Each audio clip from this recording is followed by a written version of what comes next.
Welcome to the Light and Dark podcast. This is a space where we learn how to be fully human, embracing all aspects of the human experience, the light and the dark. We'll discuss all things health and wellness, spirituality, and everything in between. And I'll share all the impactful tools and lessons that I've learned on this planet so far. The light is within you. Can you feel it?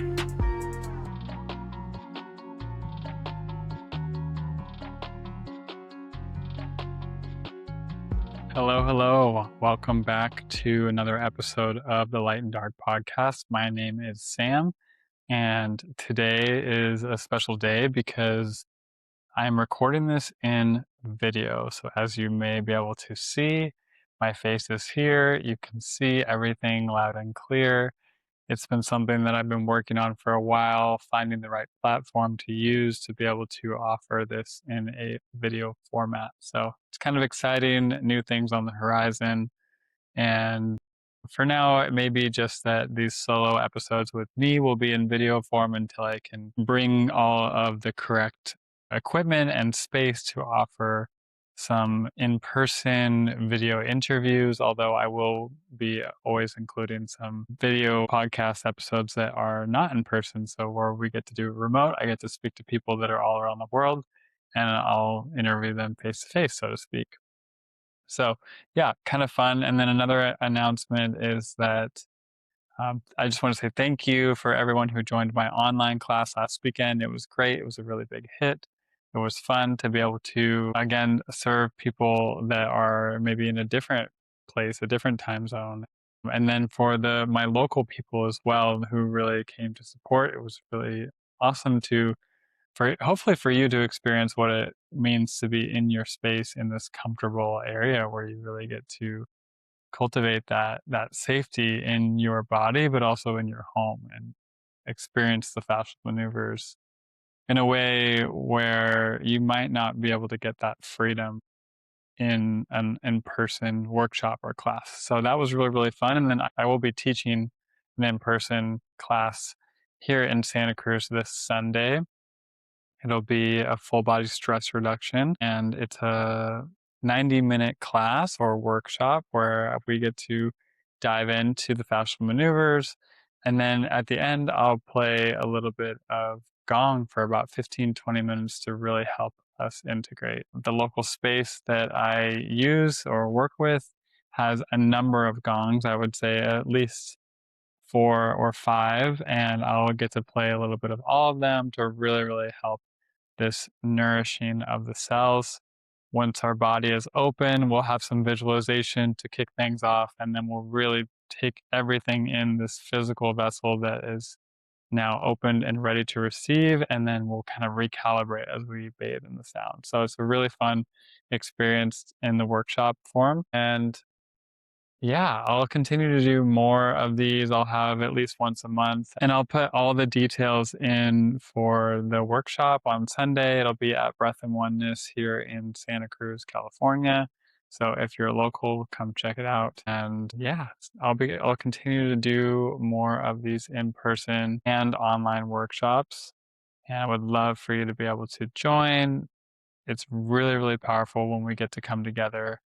Each person's nervous system is working holistically and in sync with each other. When my nervous system feels safe and adapts and works in a way where my system is now able to bring in new resources, new information from my energy field, then it allows you to also respond in this way. It's entrainment. It's really, really cool, and you feel it. Whether it sounds like this kind of esoteric or maybe out there like quantum concept, it's really, really fun when you just feel it working. So yeah, I'd love to see you there. For today's episode, I really want to talk about the power of simplicity and just simplifying life in a way where it feels like we can breathe. We're not putting too much on our plates. And this is coming from a personal experience, so I want to dive into that a little bit.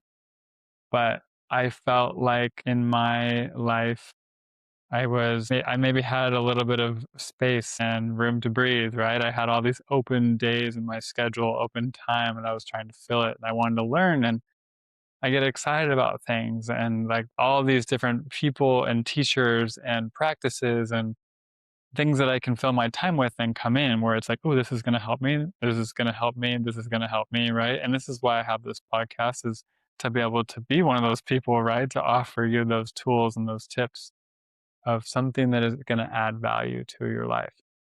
For me, I'm a Gemini. I get really excited about things, and I have a tendency to want to try too many things at once.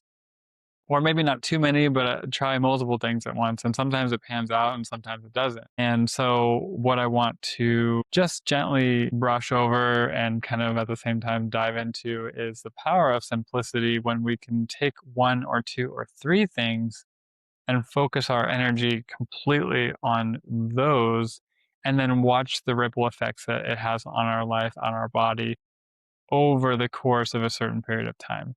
Instead of taking 5 or 10 things that you try to fit into your schedule, then it's like you're trying to, life gets busy. And then all of a sudden, it's like you have all these things that you've kind of committed to into yourself. You're learning. Maybe you signed up for a class that you're supposed to show up every week or, twice a week. And then you have all these practices in the morning and you have all these things that you do at night. And all of a sudden, you have like a full plate of things that you're doing that may or may not be serving you in the long run. And maybe those things will be great later on. Maybe this is a seed that you planted.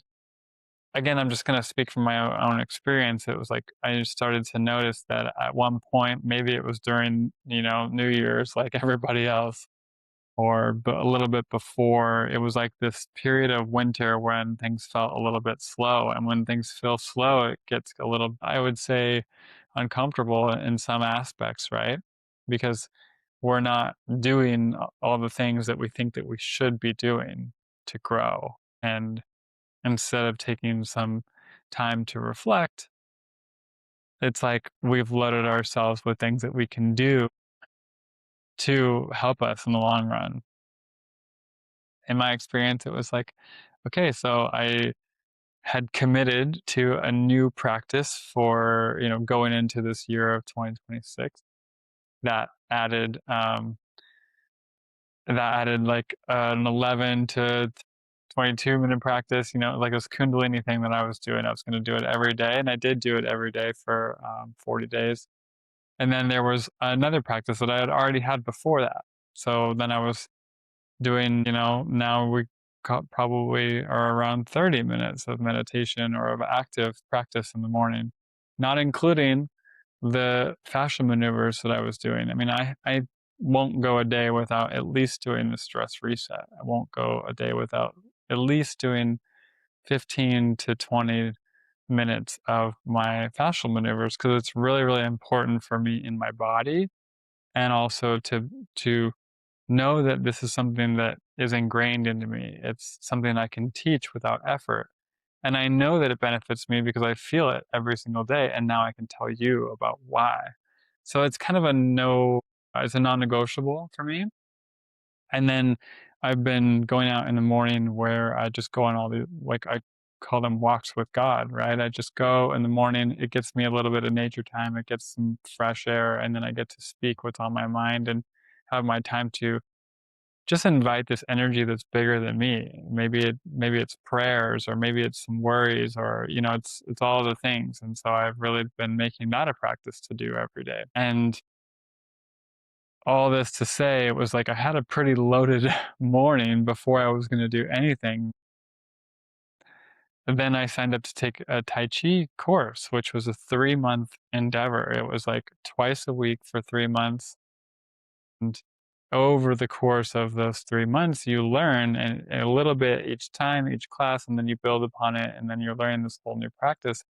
Not only is it a new practice, but it's new teachings. It's from a different culture, rooted in all these different philosophies. And it's awesome to learn. And I was pretty excited about it.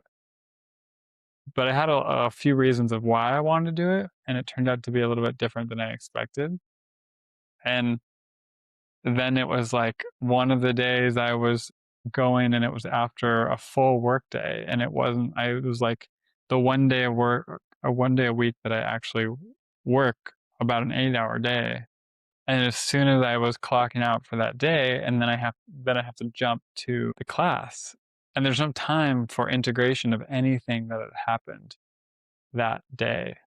You just go straight into something that's not it's not like something I practice like yoga where I know it and I can just do it and put my head down and say, "Okay, cool, now I'm gonna kind of process everything that happened while also getting into my body." This is like learning a new skill. So there's layers of it where it's like, okay, I have to understand that my energy into focusing and learning something new has to be at a time when I am ready, when I'm excited, when I have the bandwidth, when I actually have the excitement and the energy to say, I'm going to learn and push myself through the uncomfortabilities. But when that's a time that feels like it's just stacking it on top of what can be a long and stressful day, then I notice, okay, my energy levels are now going down. I'm getting more frustrated and I'm not honoring myself and my actual, like my physical makeup, right? Like where my energy is coming from. I want to utilize this to a degree, to a capacity that helps me, encourages me, and then also replenishes me. And I was just starting to notice it was taking more energy from me than it was actually giving me. And at the same time, I didn't practice barely at all, maybe 1 or 2 days in the entire almost 3 months now. And I was like, okay, so clearly I either don't have the time, or I don't have the energy, or I am just not excited about it. And again, maybe this is the seed that I planted for later on in life when I have that window of time to really dive into it. And it was fun and, I was learning, but again, what's taking from you, what's giving you energy. And it's not to say we should be take all the time, but we have to be able to nourish and replenish ourselves so that we can show up in the best version of ourselves for others, for service, for our purpose, for our work, for all the things that we came here to do and to be on this planet. We need to make sure that we're showing up in a full capacity, which is one of the things that I'm really passionate about teaching. Needless to say, I was starting to recognize that I didn't have the energy for this. It's not the right time. And I've noticed, okay, there's been a couple more days, a couple more classes that I've just not gone to because I was emotionally unavailable for it. I was drained. And that's okay. I think that's the thing that I'm getting to is like weaning out the things that you're just not excited about anymore or you don't have room for in your life. So when we come back to the simplicity aspect, now it's like I've recognized, okay, I'm gonna take what I learned, take what I liked, keep it in place. Fascial maneuvers, staying. I was doing this, have been doing this 9-minute breath of fire practice, which is still rooted in yoga. It's, a little bit more kundalini, but it's activating this power center within me. And it's cultivating the breath, the prana that I have, my energy field. It's helping me and I feel it in the moment, which is a key component, by the way. I think, we can talk about that too, but noticing how you sense and feel that something is working for you, something that is giving you that energy, right? So, okay, cool. Those two things, not going to take me a super long time. The walking with God, something I really, really value. I've been getting a lot of insight from it. It helps me reset during the day. And then now coming into how can I focus my energy into something that is going to help me in my life? Something that I have already that I don't have to learn that's new, but something that's going to direct my focus and my energy towards the goals that I want to achieve, the thing that I want to manifest. And so I've been doing a Reiki chanting practice that I learned from one of my teachers, Joyce, who I had on the podcast. I would, go back and listen to that episode. It's really, really amazing. And we talk a lot about this simplicity as well, just being Reiki instead of trying to like brain it or trying to bring in all these other outside energies. And so it's a good reflection that's been kind of sitting with me ever since. But I'm like, now how can I use this embodiment and this practice of Reiki to visualize and to feel my future coming in? And so not only is it helping me focus on the things that are important to me, but it's also giving me a way in which I can just kind of do away with some of the other things that I was practicing, but it just felt like I was trying to fit it in somewhere, somehow in my day. And so this is the point where I'm in is like, okay, this is just my hour-long morning practice, right? But how many other aspects can I apply that to? How many other areas of my life have I noticed where I am not spending my time wisely towards the things that I want, the things that are going to help me grow? And also maybe the things that are going to bring me joy, that are going to allow me to, like I was talking about replenishing and nourishing, sometimes we need a little bit of fun. We need some time with some friends, our family, our partner, our, like going to the beach. I've been really making it a point to walk to the beach or to throughout nature, anywhere that you can get to where your nervous system is in a really, really busy world, giving it time to just settle down and do the things that are replenishing you, right? And so when things get stressful, one thing that I've been using, and again, this is another tool, but it's so, so quick, so powerful and effective, and so simple, right? And it's just like when we're in a stressful situation and you can't calm the nerves, or even when you're scrolling on your phone, right? And the world is kind of on fire right now, and there's so much happening, and there's so much being released and unveiled, and it's like, oh my God, okay, how am I going to process all of this? And then you finally realize, okay, this isn't helping me. You put down your phone, and you're like, okay, I just need to come back to the body.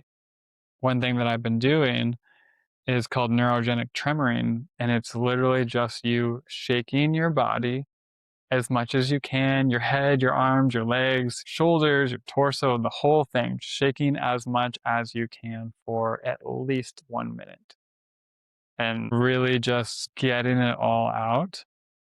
It's so, so powerful to just release everything and say, okay, cool. And you can feel your energy just dropping right back into your body and releasing the stress. It's super powerful. And then I've also been following that with the yawning, and the yawning is something, this is like, might blow your mind a little bit, but it's one of those things that you can actually force yourself to yawn by just opening your mouth really, really wide. And if you do this, it might take you like, I don't know, 15, 20 seconds or maybe even 30 seconds for your body to recognize like what's happening, but it'll actually create a real yawn. And when you do that over the course of a minute, maybe 2 minutes, then you're yawning more and more, and it's signaling to your nervous system, we're slowing down, we're going into the parasympathetic, or the rest and digest, we're allowing ourselves to say, oh, okay, I'm safe, I'm here, I'm happy, and I'm allowing myself to come out of that fight or flight. Little tools, little things that we can do. And again, very, very simple.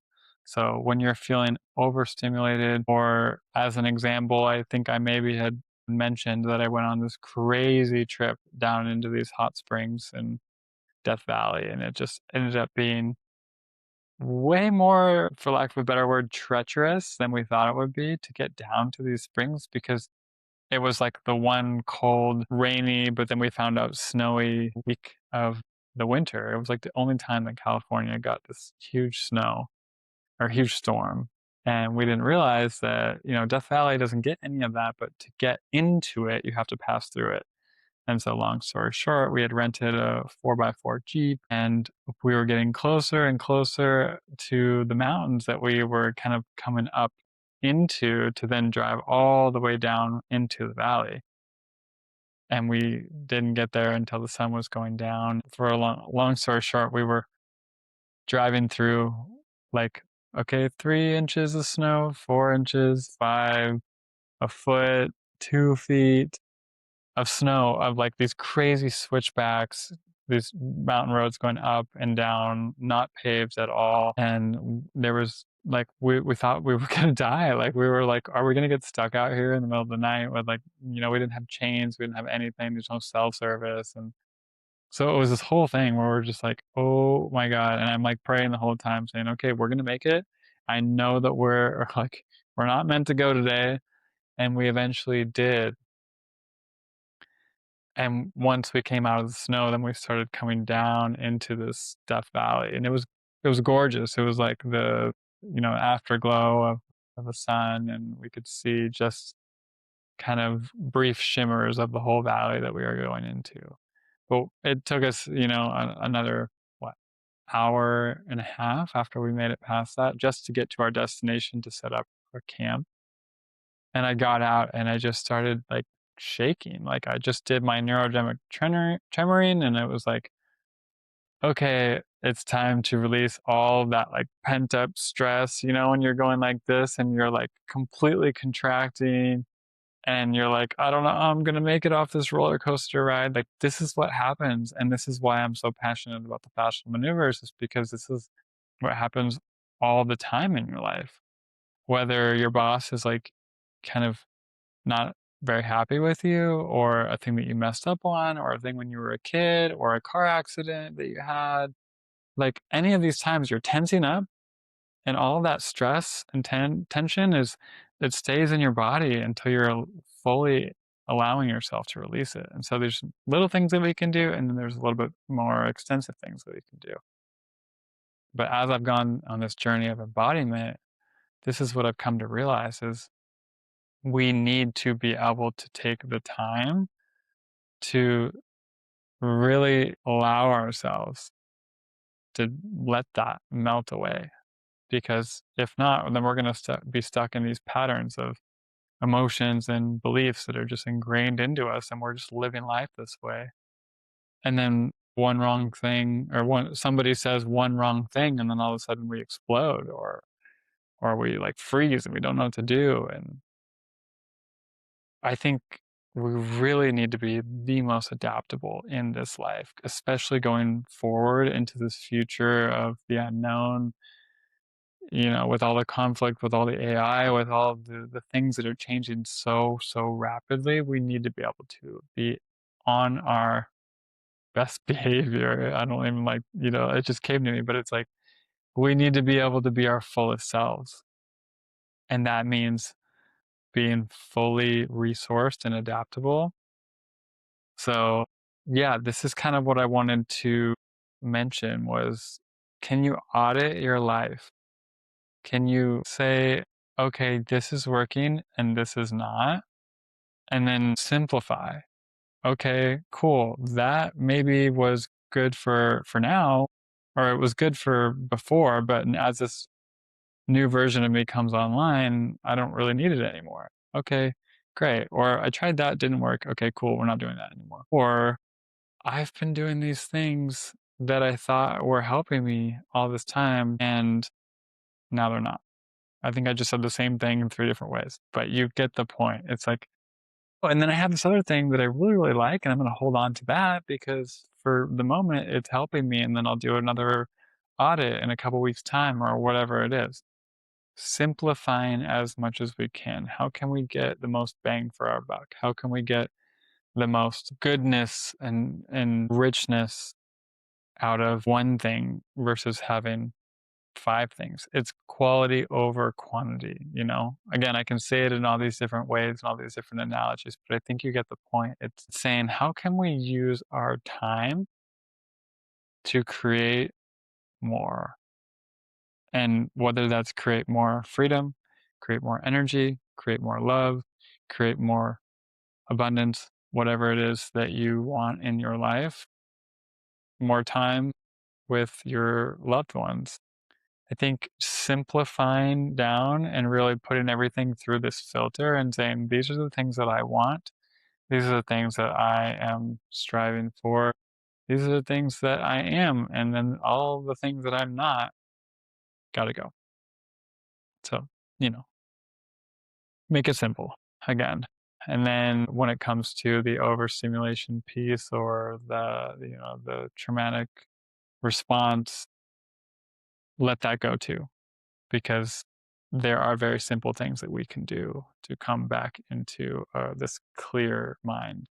And this is another thing that's been coming to me a lot lately as somebody who has identified with a very, very, very busy mind his entire life. Yes, it's true. And how much less busy could I make it? What are the things that I'm doing every single day that I've been doing for, however many years that are creating this busy mind and then making it much, much more busy? Is it helping me? Is it serving me? Or am I a slave to it? So, yeah, little things to recognize. And yeah, if there's anything that I can help you with, please let me know. Again, this is where I've really been leaning on the fascial maneuvers is okay, let's recenter, come back to the body, and then reassess. And when we start to do that more and more and more, this is why meditation has been talked about for thousands of years. It's like really cultivating your true essence. And there are so many different ways that I've learned to do this. But if you can just hone the ones that work for you, the ones that your body is saying yes to, do that. Try it and give it like a clear trial of time and say, okay, cool, this is helping me. This is what happened when I started it. And then over the course of 30, 40 days or 3 months or whatever it is, the time period that you want to set for yourself, this is what happened over that time. And yeah, I just think this is such a powerful time to be alive, and if we can be our most optimal selves, we're gonna create magic, and we're gonna create it a lot faster than we ever could before. So, here's to you learning, growing, and becoming the best you, and yeah, I think that's really all I wanted to share today. I encourage you to head to my website to iamvesseloflight.com and sign up for my newsletter. I've been sending more emails to reflect upon. I'll share some words of wisdom as well. And sometimes I'll just get into a creative flow and I think it's can be quite potent.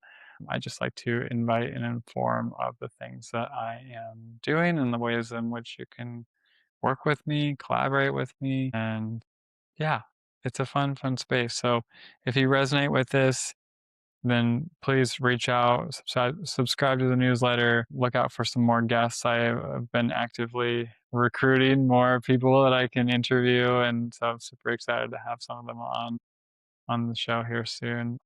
I will leave you to it. Have a beautiful week, and I'll see you very soon.